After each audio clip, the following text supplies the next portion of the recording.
All right, I'm just messing messing around here, just trying dumb shit basically to see what happens. Um, so I got my plasma cutter out and a piece of 3/8 steel, and I got my little Miller Spectrum on this little welding cart here, and I actually got the strap for the Everlast kind of holding down the Miller, and actually it works out pretty good. It's reasonably stable. But so right now I have air from the shop air compressor hooked up into the back of the Miller at 100 psi, and I'll do a cut with that, and then we'll try some other gases just because reasons. And for this and everything else I do, I got the Miller on 220 volts, and it turned all the way up to 30 amps. Well, all the way up to. I just leave that little thing maxed out on 30 amps because it's just a small little plasma cutter. So yeah, air, like regular old compressed air at about 100 psi.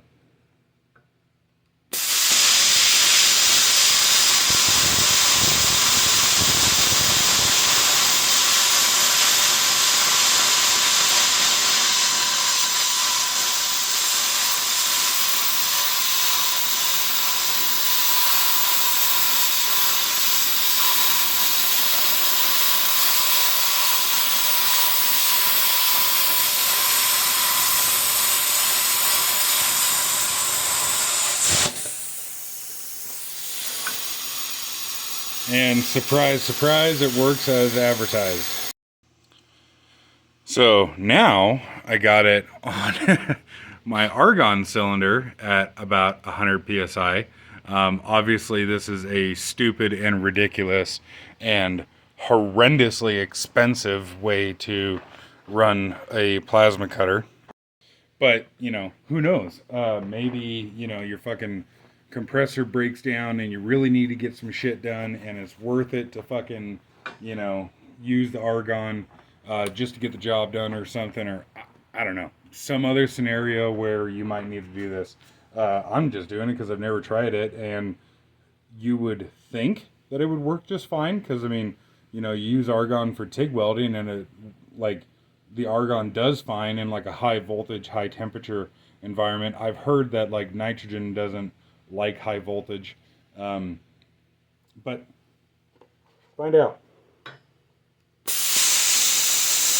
Holy shit!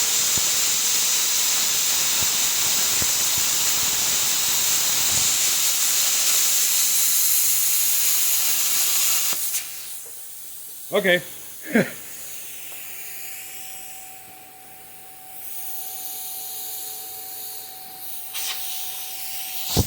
Weird.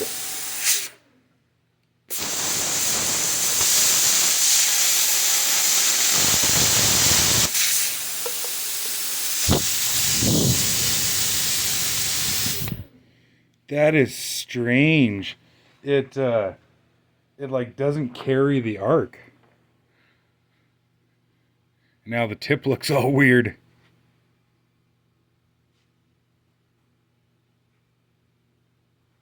Oh, come on. Fuck's sakes. I'll switch back to air and we'll see what it does. Okay, switch back to air because I want to make sure that like I didn't, trash the consumables or something.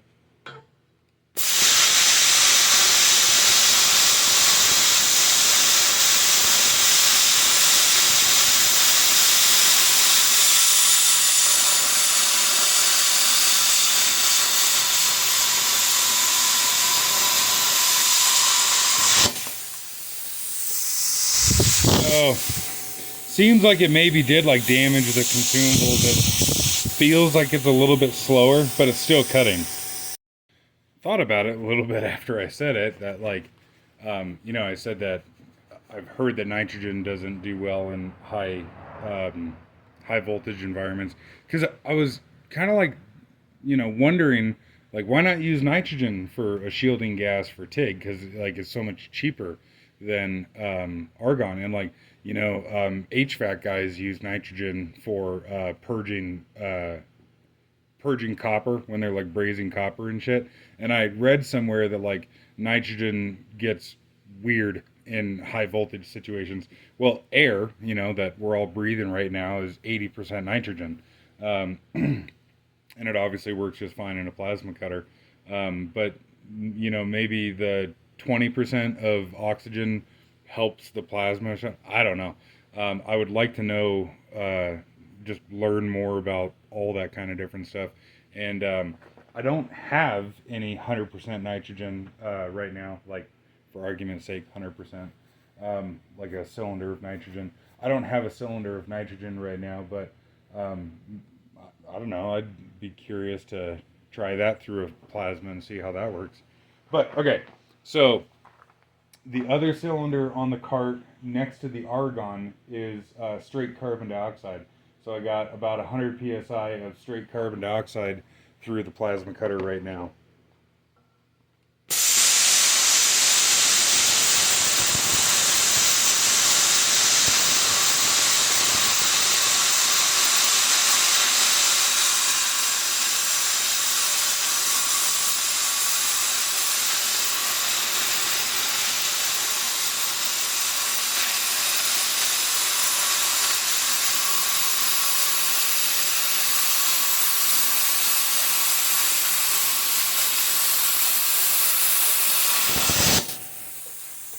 And that's obviously better.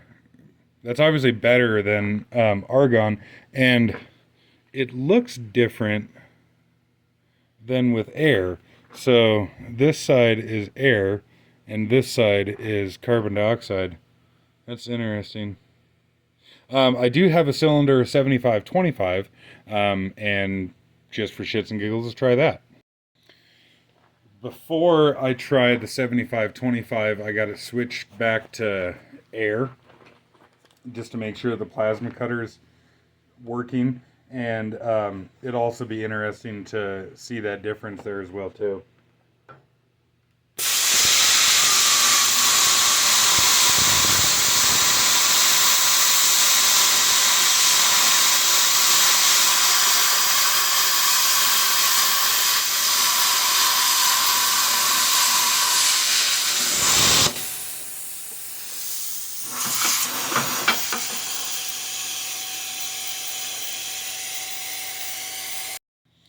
Okay, now we're on regular old MIG mix 75-25, 75% argon, 25% CO2 at about 100 psi.